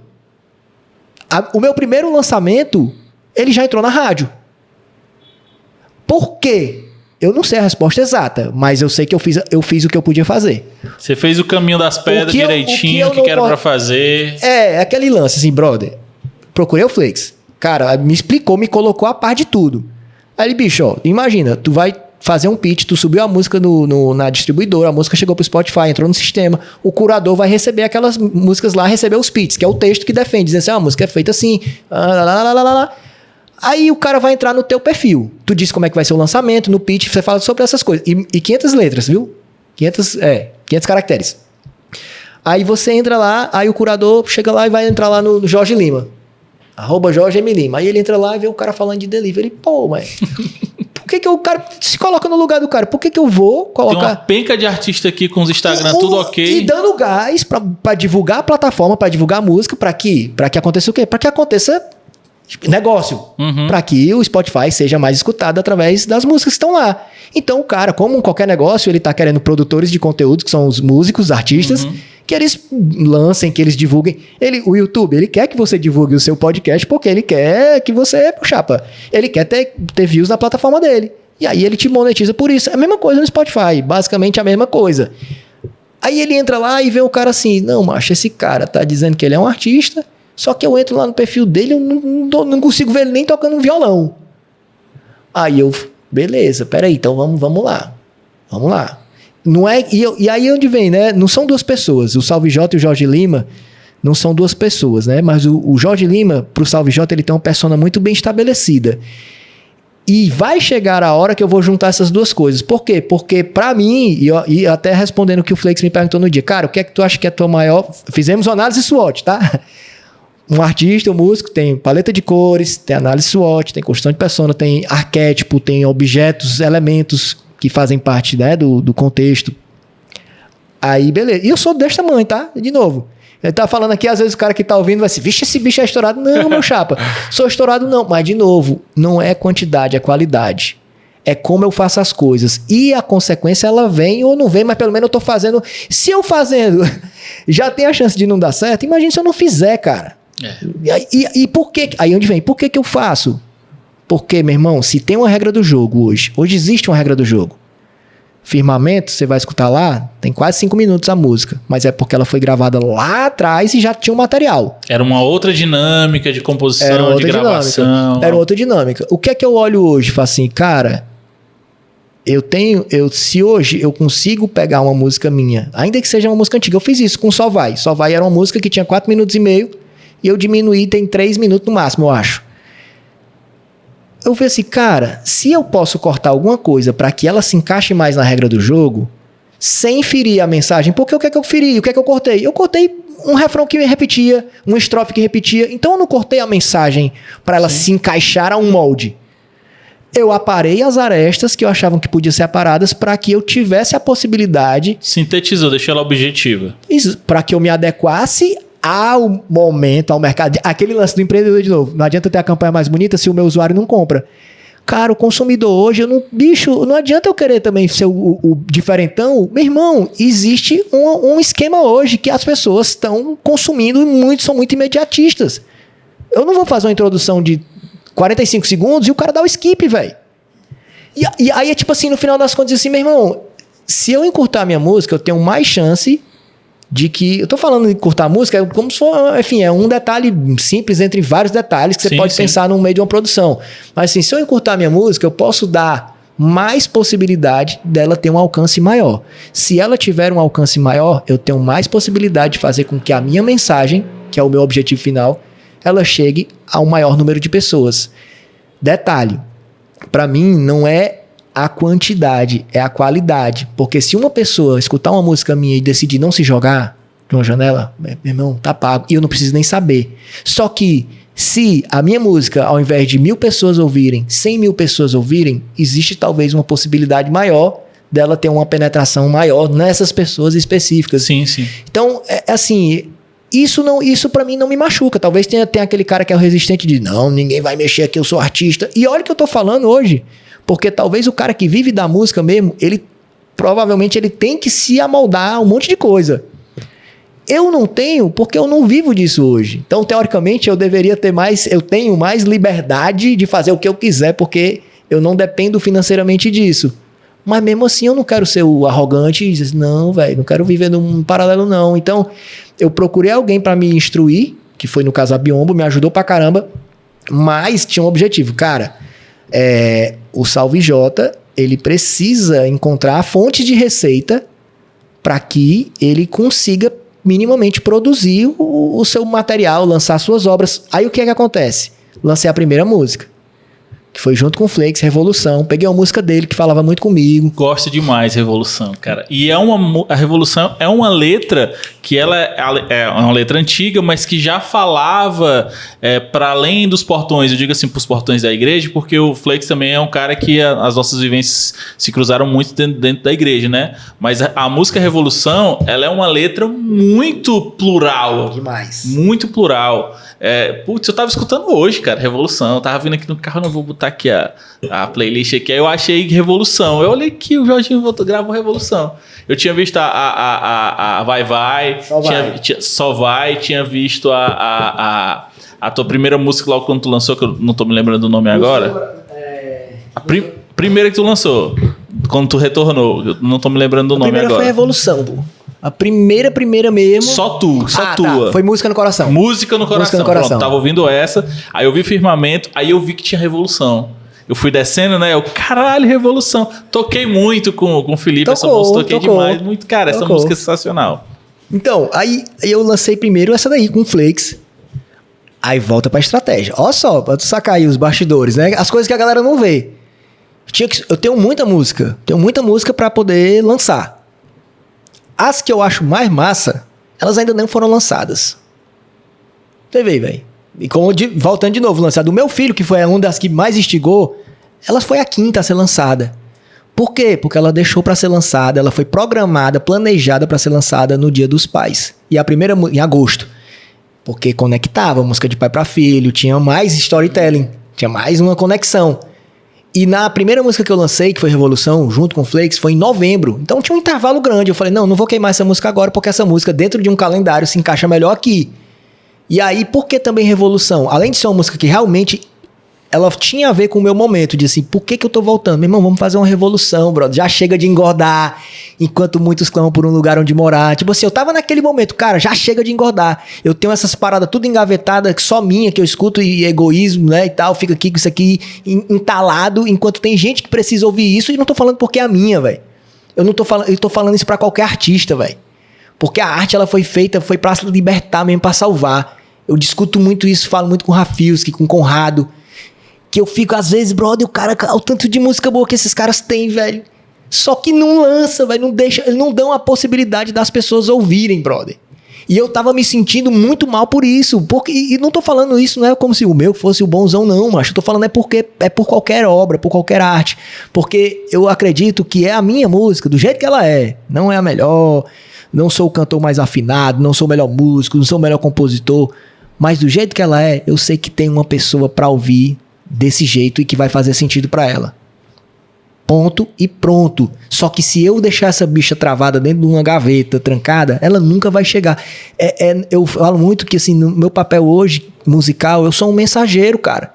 Só que eu tenho que entregar a mensagem, velho. E tem várias formas de eu entregar a mensagem, né? Tem várias formas. O que eu tento fazer hoje é trazer a minha bagagem profissional pra dentro desse contexto de mensageiro e tentar entregar a mensagem da melhor forma que eu puder entregar. Fazer a minha parte. Por que veio Revolução também? Porque naquele momento eu não tinha base. Eu não tinha nenhum perfil no Spotify, não tinha nada. Então, se eu lançasse uma música junto com o Flakes, fizesse um feat, aquela música eu não entraria do zero. Por quê? Porque eu já teria uma base para divulgar a minha música. Porque os ouvintes do Flakes, a base dele seria um lançamento com 2 pessoas. Então já viria alguém ali que já escuta o Flakes, que também ia conhecer o meu trabalho. Então também isso foi estratégico, né? Não foi só a Revolução só porque a música é massa, não, que já tinha gravado. Não, foi porque... Não, cara, é ela porque ela vai ser boa por isso, por aquilo. Ela preenche várias coisas que vão compor para que o lançamento seja eficaz, né? Aí, exatamente. Aí depois dela... Veio o primeiro Revolução. Feat, eu, Salve J e Flakes. Essa música ela já entrou, ela já começou em playlist editorial. Primeiro lançamento, já entrou. Ficou acho que um mês em playlist editorial, um mês e pouco, alguma coisa assim, como se fosse tocando na rádio, né? Depois, no intervalo dela, entre ela e Música no Coração, a gente lançou Firmamento. Foi um feat de Salve J, Orla e Rafilski. Só que era um lançamento da Orla. A gente colocou como feat para poder, nesse mesmo movimento, né? Trazer mais força para o lançamento. Só que o lançamento não foi trabalhado. Aí onde tá o lance. Revolução foi. O que é que eu digo o lançamento foi trabalhado? É campanha de pré-save, é foto pro lançamento, é uma capa bonita, é um pitch feito, é a música entregue pro sistema, cadastrada no sistema, com o tempo hábil para que você possa fazer o pitch, para dar tempo pro curador. Entendi. Né? Tem toda uma parada. É na hora, no dia do lançamento, você dá um boom, porque naquele dia é muito importante. De repente, nesse dia, mudar a capa, mudar o perfil da fotinha lá do Instagram, de tudo, pra galera ver que tem uma coisa nova e também ter mais play naquele dia pra impulsionar. Tem um monte de coisa, velho. Tem campanha de tráfego, um monte de coisa. Então, Salve J em Revolução, foi feito tudo isso.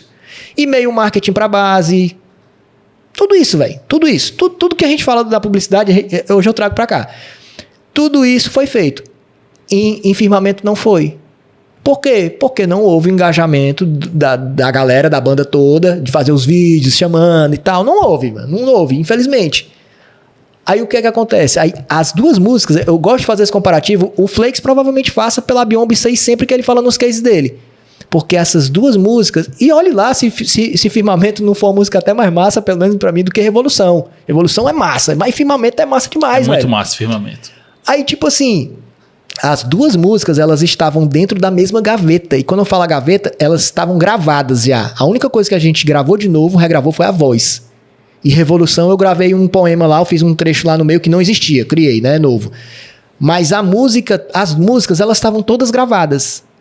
Aí você vê a mesma qualidade musical de captação, de gravação, de mix, de master, tudo, com duas músicas tão boas quanto uma quanto a outra. Uma entrou em playlist e a outra não entrou. Então, Revolução deve ter, sei lá, seus 30, 40 mil plays. Artisticamente, as músicas estão no mesmo patamar. Total. Então, por que uma não entrou e a outra não entrou? O que é o que está para além do artístico, não é isso? Exatamente. Se tivesse feito, teria entrado? Não sei. Mas eu não fiz. Então eu não posso comparar. Não pode nem ter não pode entrar na equação esse pensamento. Hoje eu posso comparar outras que eu lancei porque eu lancei. E para todas que eu tenho lançado, eu tenho feito mais ou menos o mesmo protocolo. Aí eu posso comparar outras coisas. Se o criativo foi tão bacana, se a música é tão bacana, se a música falava com a audiência mais adequada, porque agora eu tenho outro lance, né? Porque aí eu fui lançando as músicas. Mas o Salve J, eu venho pra galera que me conhece, provavelmente vai me identificar muito mais como artista de reggae. Uhum. Isso foi uma das coisas que eu quero, não vou dizer desconstruir, mas eu quero potencializar, ampliar. Não é nem potencializar, ampliar.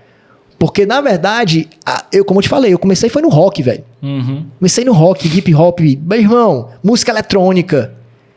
E tu lá... não quer estar dentro do saco fechado. De jeito nenhum. De jeito nenhum. Muito pelo contrário. Então, tinha um monte de música que estava engavetada daquela época. Também não era só por questão de, não sei lá, parei, não tinha recurso. É porque naquela época, como eu tinha banda, aquela música não condizia com a banda e com os locais que a banda cantava. Então, não tinha como tocar uma música determinada lá num canto das tribos. Porque, não, isso não é pedra não, isso não é reggae pedra não. E, brother, aí assim, por isso que pra mim hoje também é tão... E nada errado você tá dentro ali daquele ciclo fechado ali. Mas não era tua. Não, só que esse ciclo fechado, eu que estava me privando, porque quem não era fechado era eu pra aquele ciclo. Sim, sim. E não tô dizendo que é o errado, é que eu tinha outras coisas dentro da minha parada musical que eu queria trazer além do reggae. E é assim que por isso que pra mim hoje é tão importante construir a carreira do Salve J como artista independente, né? Até de banda. Cara, toda vez que eu vou tocar assim, hoje é massa viver isso também, né? Porque tem a galera que estão comigo lá, os parceiros, né? O Dieguinho, o Caio, o Catunda lá em São Paulo, que a gente tem muito esse corpo de banda, parceria de banda, brodagem, os caras são irmãos. Só que eu venho pra cá, não dá pra vir todo mundo. Então tem outros brothers que tocam aqui, mas ao mesmo tempo todo mundo... os caras respeitam a identidade do meu trabalho, do que eu tô construindo, né? Do que eu quero transmitir. Então tem esse respeito aí dos dois lados, né? E assim, e quando eu falo muito mais dos caras em São Paulo, porque é quem tá perto de mim mesmo no dia a dia. Aqui é eventualmente. E aí é massa eu vir pra cá hoje também, quando eu venho pra Fortaleza, né? De quando em quando, porque quando eu venho pra cá e toco com outra galera, sempre é uma oportunidade de reencontrar outros brothers da música e tal, da arte. E aí essa galera tem muito menos interferência, né? Porque é muito mais de tocar e se divertir junto do que interferir num repertório, numa música, num jeito. Então, e que formações foda você tem, tanto aqui como lá em São Paulo, viu, cara? Massa. Conheço tantos daqui como de São Paulo, os caras são...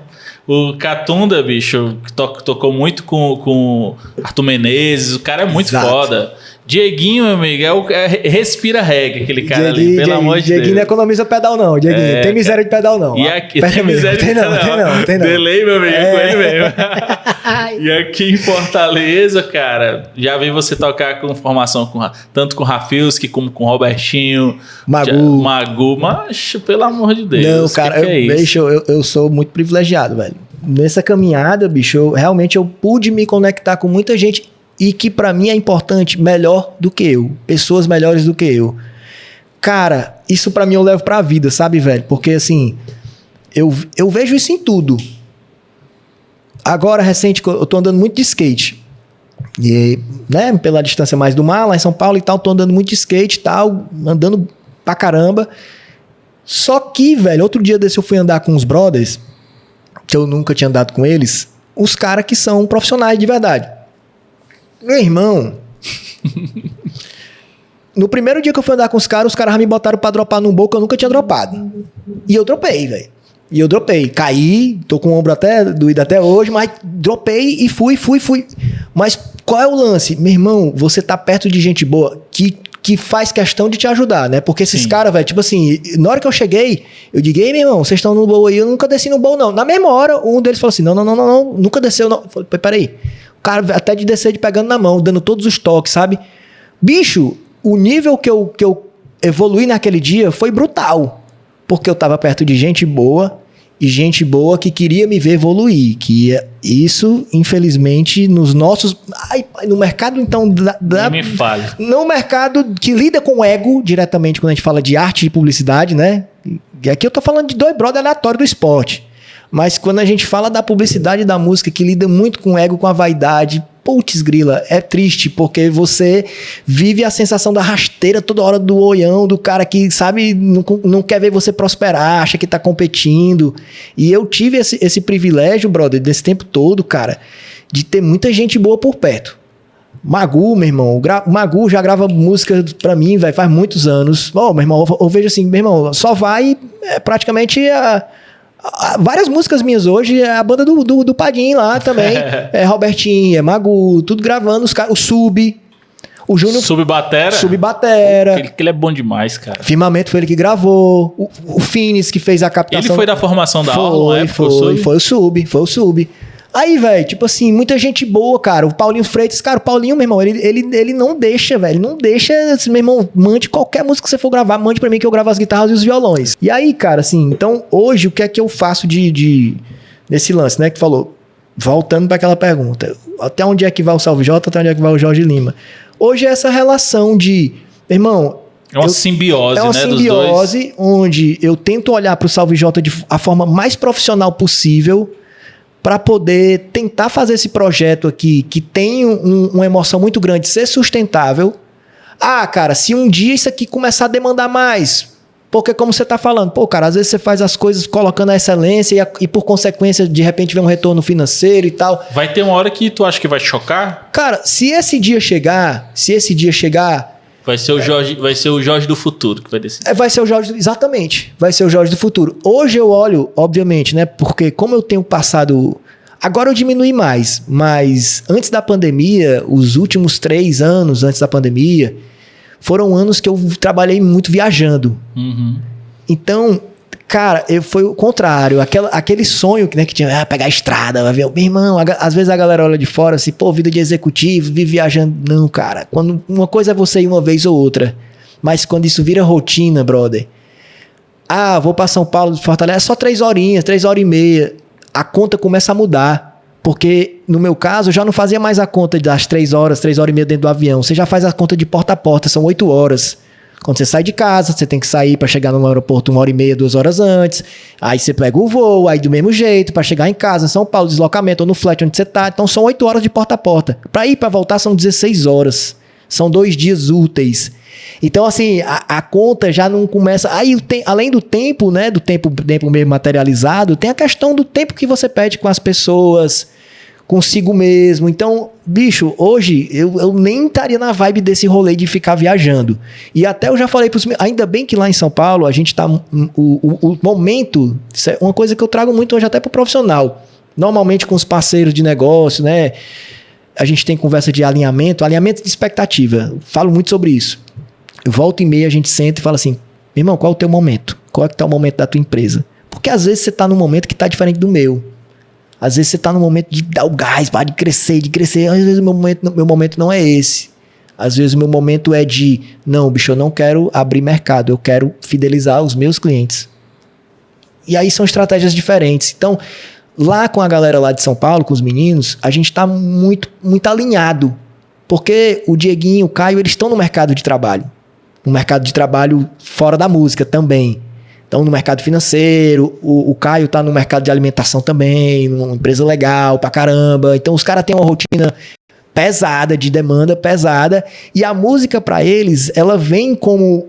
Com outro escape, né? Com escape, que, lógico, também trazem no lance profissional. Cara, tipo assim, é massa ver a maturidade. Vou fazer show com os caras, eles todos se preocupam com paleta de cores. Todos. A gente vai pro show, meu irmão. Pergunta antes. Como é que vai ser o figurino? Tá ligado, velho? Tipo assim, a preocupação disso. Vamos gravar um vídeo, vai com a preocupação com o figurino.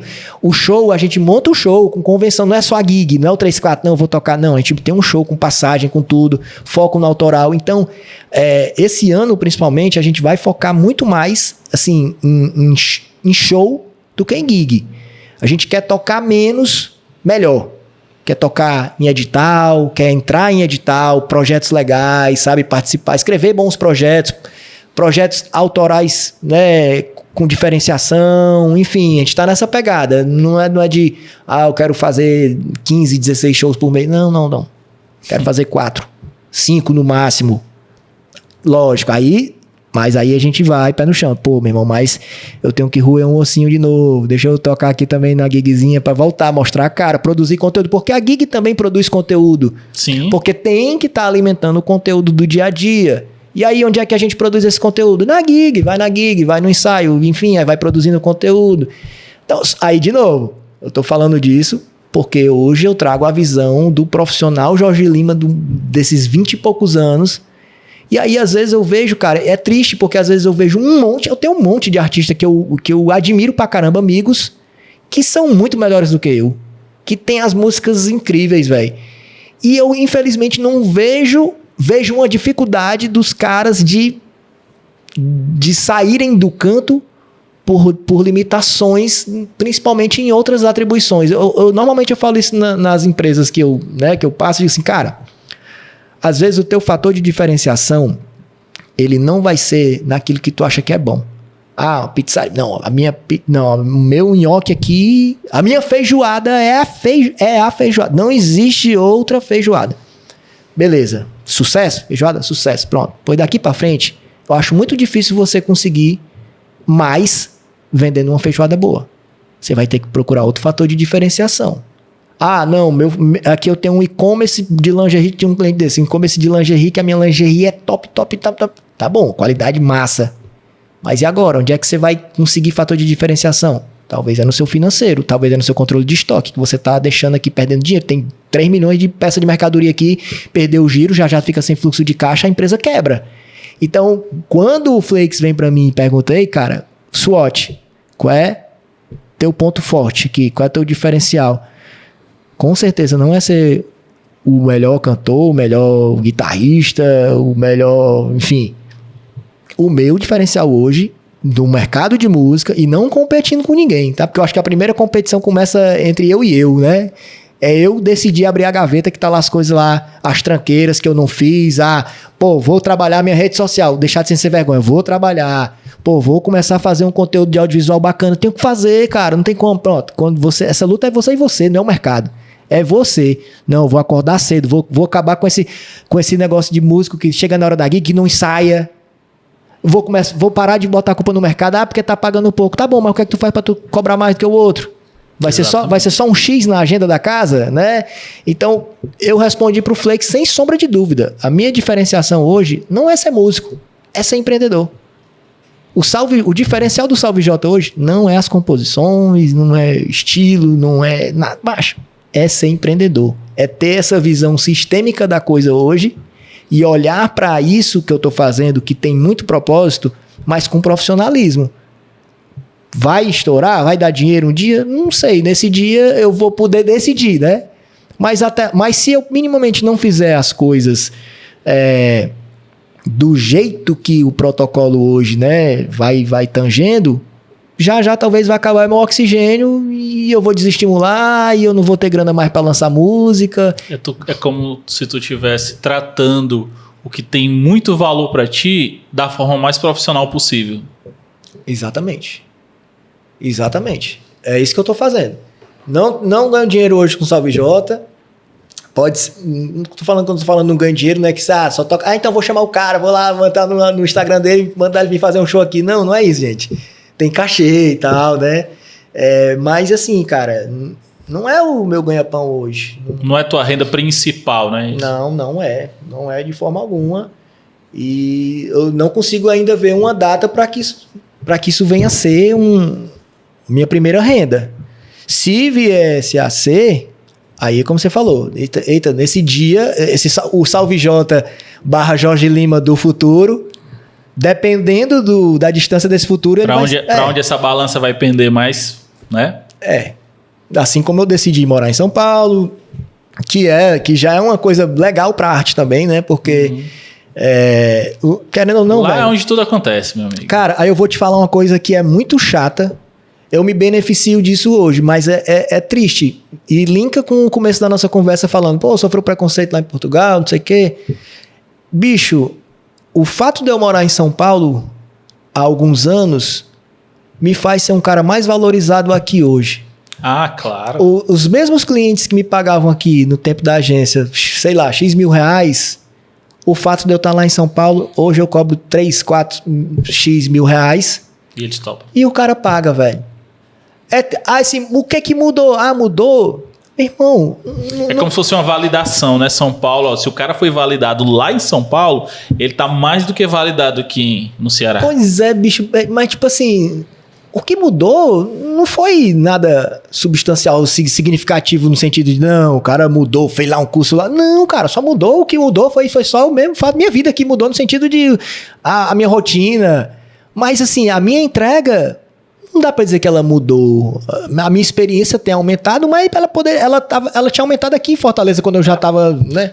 Assim, paia, mas não deixa, o que eles pensam assim, é um fator validativo. Pois é. É um fator validativo. Mas isso é ruim, cara. Isso é ruim, velho. Isso é danoso, porque aí a gente acaba não dando valor a tanta coisa boa que a gente tem aqui culturalmente, o tanto de artista bom que a gente tem aqui. O Davi é cara. Davi Ávila, bicho, pelo amor de Deus, cara. Davi Ávila. É outro cara que tem que chamar aqui, velho. Quero que ele venha, sim. Eu curti demais o Davi Ávila, que é da Jam Rock, que eu tava confundindo com o Paulinho.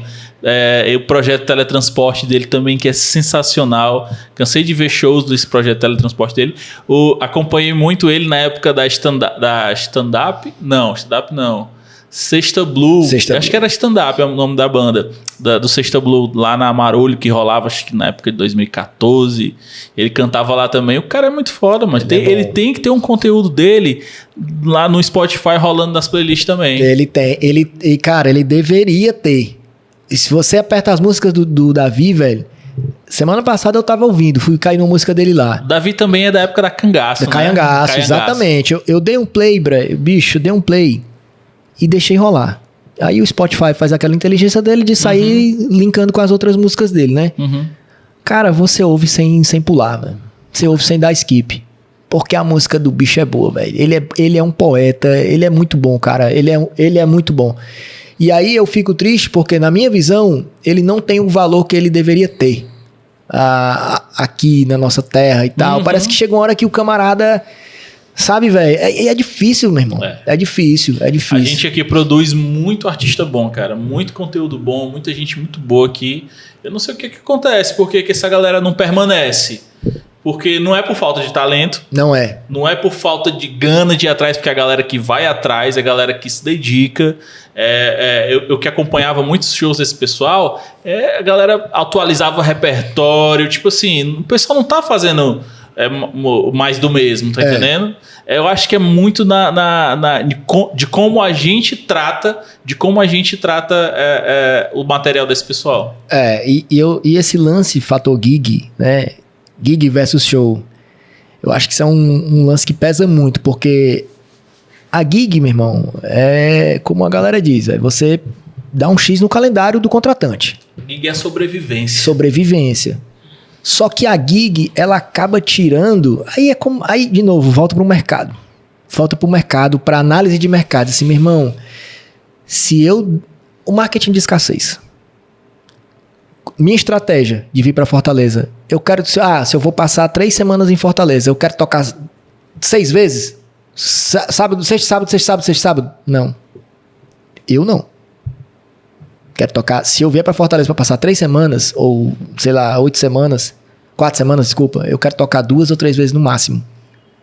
Porque se eu tocar toda semana, eu vou começar a saturar e deixo o marketing de escassez de lado. Eu quero tocar pouco, porque para ser valorizado. Porque se eu tiver disponível na prateleira, eu vou ser visto como um xizinho da prateleira. Só que aí como é que o camarada equaliza isso se ele tem a sobrevivência da gig e ele tem a construção do artista autoral? Não tem. Tá entendendo, velho? Aí, meu irmão, aí o que obriga... Aí é como qualquer mercado, né? Que obriga a gente a se reinventar, a encontrar caminhos. Por isso que é importante os editais, por isso que é importante o camarada encontrar outras iniciativas aí privadas e de construção de algum show diferente. Porque senão, meu irmão, o cara fica refém disso aí, brother. Só que aí eu falo assim, não, eu não vou tocar tantas vezes. Mas eu, Salve Jota, posso dizer isso porque hoje eu vivo daquela outra renda. Uhum. Só que os nossos brothers, nossos irmãos da música que não vivem da outra renda, que vivem da renda da música, como é que ele pode dizer o não? Pode não. Infelizmente não. Acaba, como você diz, virando refém da rotina de gig, de ter que dizer sim, e de ter que topar muitas vezes, abrir mão abrir mão do que ele queria realmente apresentar ali naquele momento, para poder fazer o que o povo quer. Exatamente. E tu me fez lembrar, cara, outro brother também pra convidar. Já deixa aqui os convites pra galera. Já deixa, eu tenho uma coisa que eu ia fazer no final, que é justamente pedir para que você me indique 1 ou 2 pessoas para eu trazer aqui. Você já falou 2 aqui. Tem o Felipe Flakes, tem o Davi Ávila, o Rafios, que eu já conversei com ele já tá para vir aqui bater um papo comigo. Rafios, tem que vir. O Will, esse cara também é bom. Bom pra caramba. O camarada é muito bom, faz um surf music, rock, reggae, um cara muito bom, de autoral. Tá trabalhando bem a música autoral dele. Esse daí tem que chamar também. Parceiraço, brother. Então tem Flakes, tem Rafiusk, tem Davi Ávila, tem Will e tem outro dia que a gente pode vir com o Misael também, falar especificamente de marketing. O Misael é um cara que eu admiro pra caralho. Conheci ele através de você, né? A gente teve a oportunidade de fazer um trabalho, uma campanha juntos para um cliente. O cara é sensacional. As ideias do cara... É isso aí, meu jovem. Meu amigo, obrigado demais por ter topado, cara. Demais. Muito bom ver você aqui. Foi muito bom esse papo. Você não tem noção. Eu tava aqui, ó, pianinho, meu amigo. Só absorvendo aqui, ó. Só absorvendo. E eu só metralhando aqui, eu tava aqui, o cara... meu amigo, não. Eu trazendo você aqui, eu queria mais explorar, meu amigo. Porque você é um cara que tem uma vivência que eu admiro demais. Teu trajeto, tua jornada, tua caminhada, admiro pra caramba, tudo que você já conquistou, e eu tenho certeza que vai conquistar muito mais coisas, e sou teu primeiro fã. Sou o fã número 1 do Salve Jorge. Galera, eu deixo aqui também, né, o pedido aí, o convite pra galera acessar, né? Acho que talvez nesse bate-papo pode ter gerado alguma curiosidade. Pô, deixa eu ver o trabalho do cara. Então, enfim, entra no Instagram aí, @salvejota. Vai lá no Spotify, escuta as cantigas, né? Enfim, cada uma tem um contexto diferente ali. Tem música que é feito mesmo com um sentido mais de trazer uma energia para um dia. Tem música lá que eu falei, cara, isso aqui é uma dose de café de manhã. Essa música é para você. Só vai uma música dessa, né? Que esse cara, isso aqui é uma bomba de café. Você toma substitui essa cantiga pelo cafezinho matinal. Deixa o Instagram e no Spotify a galera acha Salve Jota. Salve Jota com 2 T. Com 2 T. Pensado pro nome não ter outro, não tem homônimo. Vai no lá. No YouTube a galera te vê também, vê no YouTube? Também. Tudo mesmo canal, mesmo nomezinho, só botar lá na busca que aparece. E aí dá lá uma curtida lá e acompanha, porque vai ter muito lançamento. Esse ano eu quero fazer pelo menos uns 4 ou 5 lançamentos e talvez um EPzinho consolidado com algumas canções diferentes. Maravilha, cara. Obrigado mais uma vez por ter vindo. Mais uma vez, brigadão. Outro, meu filho. E a gente se vê no próximo episódio. Não deixa de seguir a gente aqui também no Instagram e no TikTok, que lá onde você vai ver os cortes dos melhores episódios, vai ter muito corte bom. E desse episódio vai ter muito corte bom lá. @MalaCastOficial, tanto no Instagram como no TikTok.